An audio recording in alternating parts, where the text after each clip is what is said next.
In Elite Academy, the more people you sleep with, the more points you earn, and virgins are the most valuable prize that everyone is crazy about. So, in order to hide my virginity, I decided to stay away from any alphas, but I never expected that when I went to the bathroom, I would happen to see the most popular alpha of the East kissing a woman. It started with a voice behind me. "You the next person on the waitlist?" I turned, heart skipping a beat. Alpha Elias stood there, a woman practically glued to his side, trailing kisses up his neck. He clicked his tongue and nudged her off. "Don't leave marks, I told you." I blinked. What kind of interaction was I walking in on? He arched a brow. "Well, did you come for a session? Couldn't wait a few minutes before we finished?" "And no?" I managed. "You sound unsure." Straightening up, I met his eyes. I had no clue what kind of session he meant, but I knew I wasn't next. "No, Alpha Elias," I said with more conviction. "I did not come for a session, whatever that is." "Leave," he said. I turned to go. "Not you," he added. The girl pouted. "What?" "Elias, we haven't even gotten to the good part." I peeked back. Bad idea. Her hand was a little too friendly with his pants. My jaw nearly hit the floor. I said, "Leave." Elias's tone left no room for debate. She rolled her eyes, glared at me, then stormed out.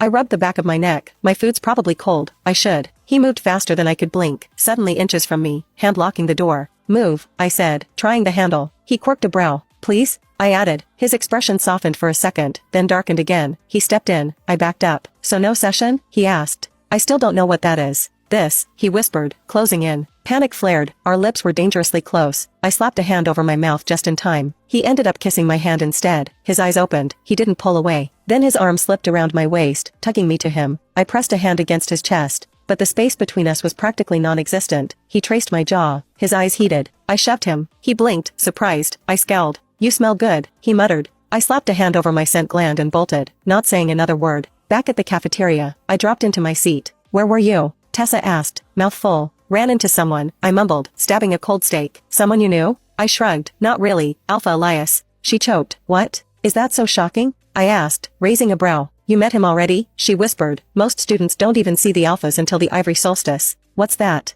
"A party, next month. We get to meet the alphas formally." I frowned. "So everyone already knows so much about this place?" Tessa looked sheepish. "You could say that." "So what happened with Elias?" she asked, eyes sparkling. "He's weird." "Weird how?" I hesitated, kissing a girl in the bathroom, then practically climbed on top of me. She whistled. "They're starting already." "They?" Tessa leaned in. "There's a system here, an unspoken game. You gain status in 3 ways: strength, brains, and extracurricular activities. Define extracurricular: combat, exams, and hookups." My brain froze. "There's a point system for that?" "It's all tracked on Echo, our school's internal network, updated nightly. Your wins, your grades, and yeah, who you've slept with." I was speechless. Guys get 20 points per new partner, girls get half the guy's value, so everyone's aiming for the alphas. They're worth the most. My stomach churned. Do people not repeat partners? They lose points each time, so nope, loyalty doesn't exist.